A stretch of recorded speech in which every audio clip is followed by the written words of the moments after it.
always very exciting, remarkable.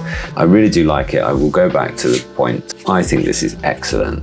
I really do think that it's really, really good. And if you've never bought yourself a remarkable at all, then I think this is a great entry point into the world of e-ink tablets. I think, yeah, it's an absolutely great e-ink tablet. And I think if you just want a purist e-ink tablet to be your new notebook with unlimited pages, this is a banger. You could do a lot worse than that.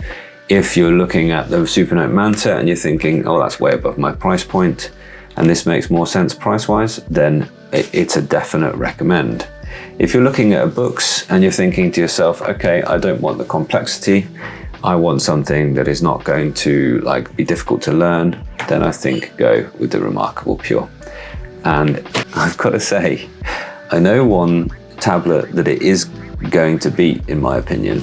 I know one tablet that I prefer it to, and that's the Remarkable Paper Pro.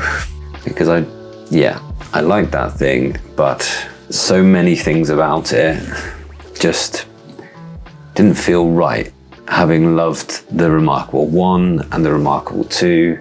And this is the successor to the Remarkable 2. And yeah, they've launched it at a totally reasonable, good value for money price point, and it's well worth your attention. So